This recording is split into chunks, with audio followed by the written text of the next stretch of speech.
So in the first video, I told myself that once I click play, record, that I can't stop. Like, this is a rule that I made with myself. And so here is week number 2. It is Saturday. It's Saturday, March 21st, I believe. It's March 21st, and I actually wanted to make this video earlier in the day. It's already the evening time now. And I recognize, like, oh, I almost wish, part of me wishes I would have done this yesterday because I'm in like such a raw emotional space, but I think it's also a very honest space to be in right now. So yeah, week 1 is down, and I have to admit that there's like so much stuff coming up through this process, and it's really challenging me in ways that I didn't expect.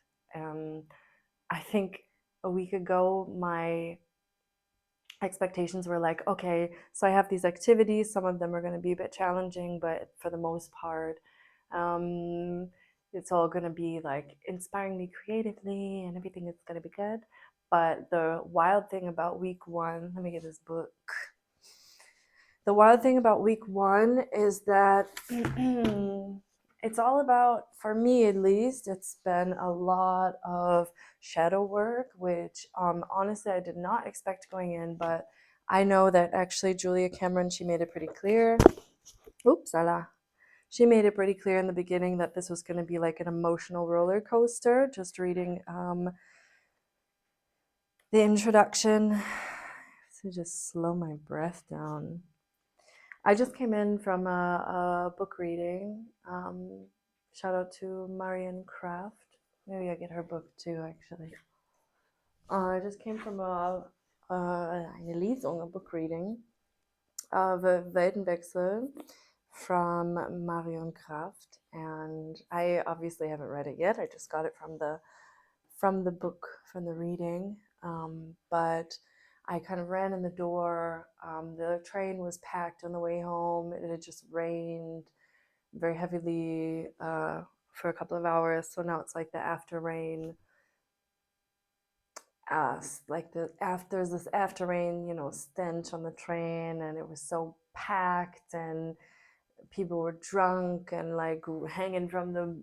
It was like a scene from a horror film, and especially because today, like, other than going shopping, which already was like kind of actually overwhelming, I went on like a grocery shopping date with a friend of mine, and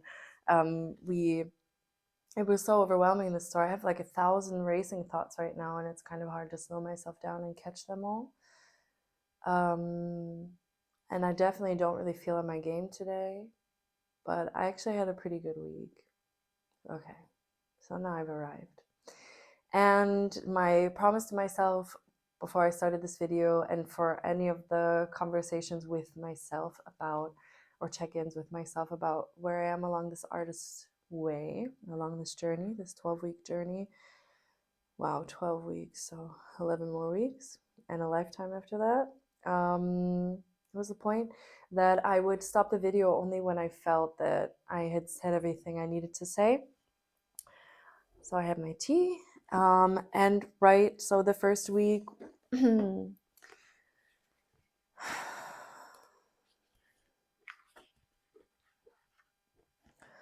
I did my morning pages every morning. Just today, I was working on them throughout the day.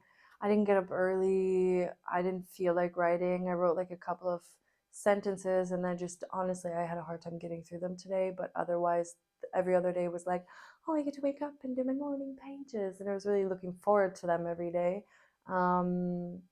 Today was different. I went out dancing yesterday, and so I'm also like a little flashed after that, and maybe even a bit just disoriented, or my sleep schedule's a bit crazy. So one of the things that really, I'm not prepared at all, and I didn't even want to prepare. I just ran in the door and was like, okay, now I have to sit down and really have this conversation with myself. I wanted to do this earlier in the afternoon, but I was like doom scrolling and such avoidance. I didn't want to have this conversation with myself. I didn't want to reflect. I didn't want to be like, I was just so in such a state of avoidance.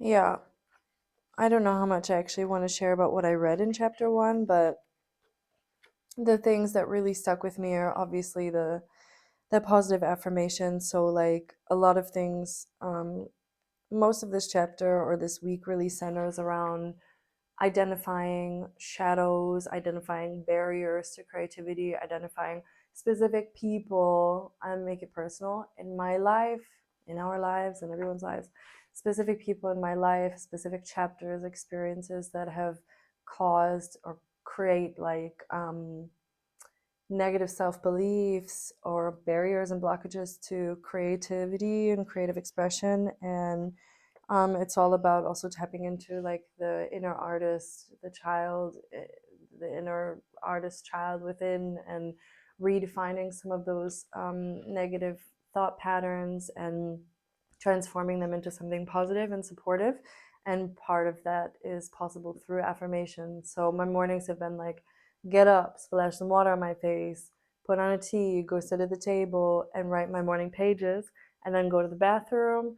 I got my affirmations already up on my mirror, and I'm reading some things out loud, and then, get myself ready for the day. So actually it was pretty smooth from Sunday through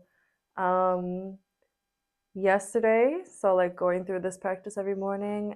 Today is funky, but maybe that's just how it's supposed to be, that on like the funky day where I don't really feel so aligned or positive or whatever, that I decided that I'm holding myself accountable to do these weekly check-ins with myself. So I even notice right now, like my eyes are shifting and I'm speaking to myself through the camera for my future reference, but I'm totally like avoiding eye contact with myself. Yeah, and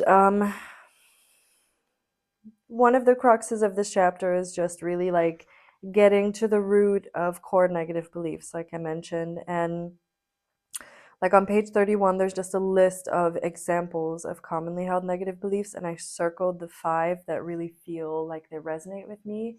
And today I really want to share some discoveries that I had throughout the week and some of the things that were really hard. And also, I want to talk about what my creative practice looked like throughout the week, because I really think that there were some wins in there too, or some successes.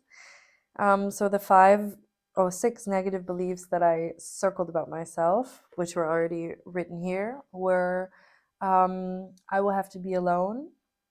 Like, I can't be successful as a creative artist because I will have to be alone. I will never have any real money.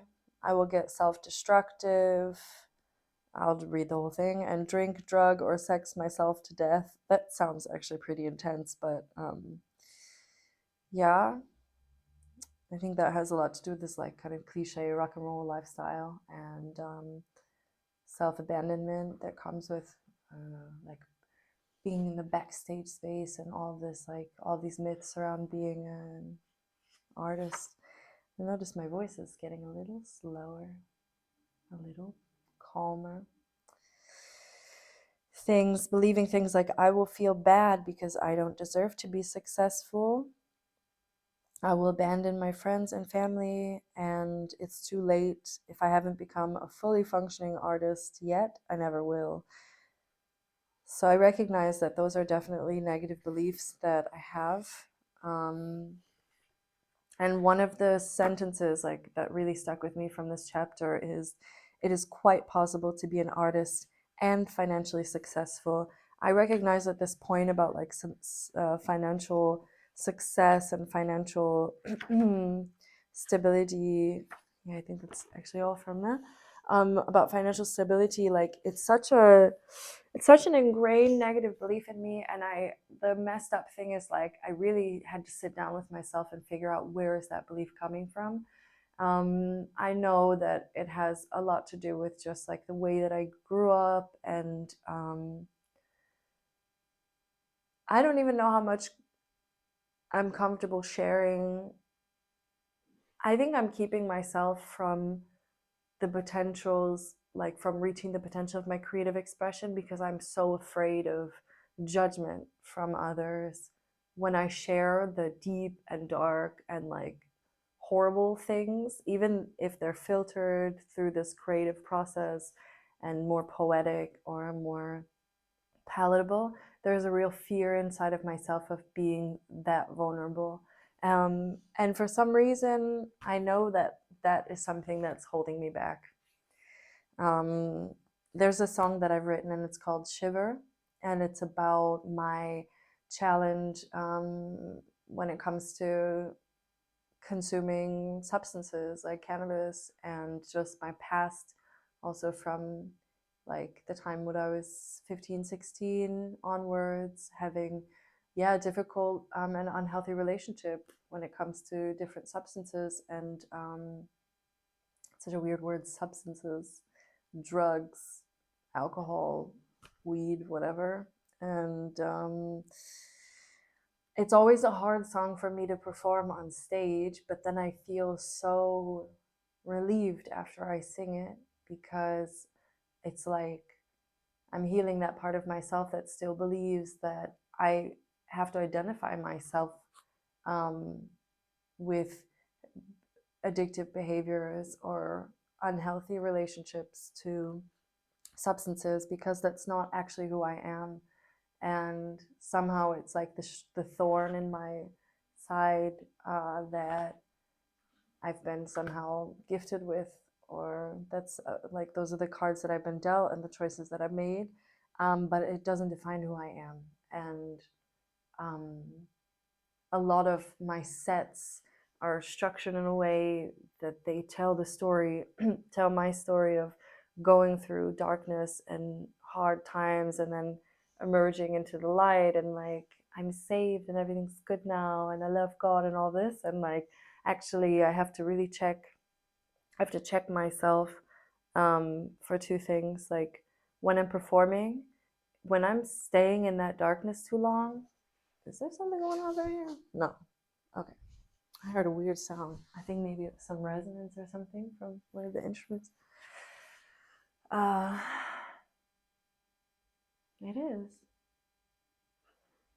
No, there's music from a car outside. Okay. The instruments don't make the music without being touched. Okay.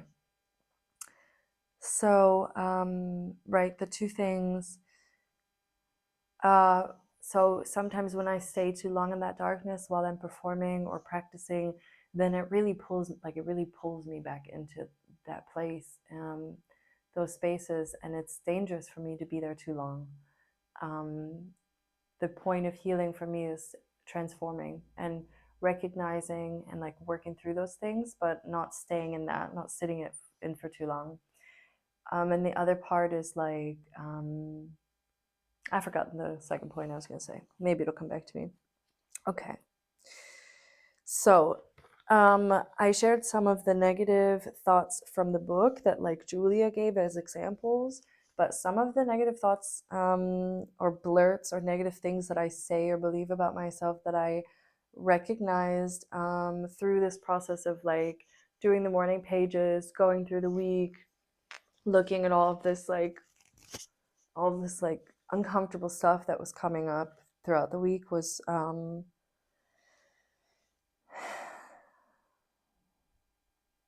oh, this is a very interesting one. It's just the first one. That I got into teaching as a way of avoiding my own creativity.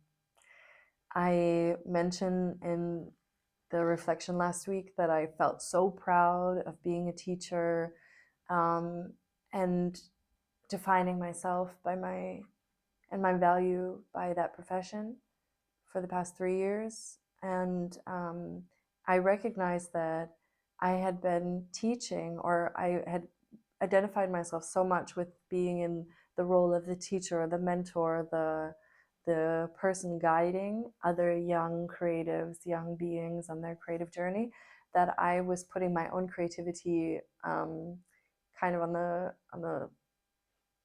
um, on the bench. And I was like I'm missing some words right now. Yeah, blah blah blah blah blah blah blah. While I was studying and practicing journalism, what my negative belief, or something that I'm telling myself, is that writing in a journalistic and academic way somehow negatively altered my creative writing or my creative energy, because I was forcing myself to write in a certain way that was like a given form, and there are all these rules, and it's very so-called objective, and it has to be written in this sort of way. And what I noticed is that my poetry and my creative writing was always taking the back seat, and that for me was like considered to be like real writing. And for each one of these, I wrote a positive. I wrote something. I transformed it into something positive. And I think just a third one that I'll share is, wow, I lost out on so many years wasting time instead of growing as an artist. And this is a hard one for me, because I did go through 4 years of writer's block where I barely touched my guitar. Like, I got this guitar, I switched out my Mitchell for a Yamaha. The first year I went back to Cleveland after I'd lived in Germany for 2 years, and I bought this guitar thanks to my mom. And basically this guitar just sat for 4 years. I hadn't written any new songs, and I was just totally blocked. I hear my stomach rumbling because I gotta eat some dinner. And I reflect on those years, and then I think, like, damn, if I had actually, I feel like I missed out on such a wonderful opportunity to like actually grow throughout those years. But I recognize like it's not too late, and I'm really exactly where I need to be. And the music that I'm creating now, the art I'm creating now, it feels so much more reflective of who I truly am, and what I may have created in the past. I think those were like rough drafts along the way. Okay, this is making me feel better sharing this. So maybe just actually one more. I didn't study music. I don't have a degree in music, and my childhood, 8 years of childhood orchestral experience, doesn't count. Which is really, it's a belief that I am still actively. I think the whole point is like, not okay, where am I as far as like working on these beliefs, but just recognizing that they're there and being able to face them. So what counts as a real musician, you know? Yeah, so just writing out like a bunch of negative stuff that's in me, because I really do believe I understand the method of like making it apparent, so then it's possible to actually like face it and address it and transform it. Well, yeah, I think the hardest thing that I had to do was sit down and write and identify three, how did she phrase it? Three enemies. It's called the Monster Hall of Fame. Oh, and by the way, the whole purpose of week 1 is recovering a sense of safety, but I feel like so unclothed and vulnerable, and the safety hasn't come yet, like not at all, but I definitely feel like I'm exposing parts of myself that are really needed to be exposed. So the activity was to describe 3 old enemies of my creative self-worth. Be as specific as possible. So it has a lot to do with identifying specific people in the past in my life who have functioned as blockers. And this was really hard. This is really hard for me, because they're all people in my family. And kind of like the people who I expected to be there. And that's really hard. Also, I don't know if anyone from my family will watch this, but I have to keep reminding myself like that this is about uncovering things in myself and growing and addressing and getting to know more about understanding who I am as an artist and as a person. And this was really hard for me, because I don't know, I don't want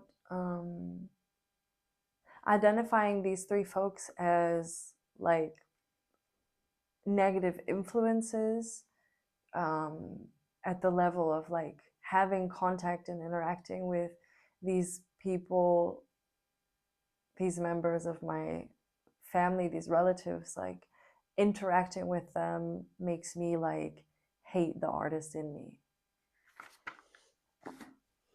Ooh. When I talk to, I don't feel right or justified to actually like name who they are here. It's enough for me that I recognize it for myself. But just to recognize like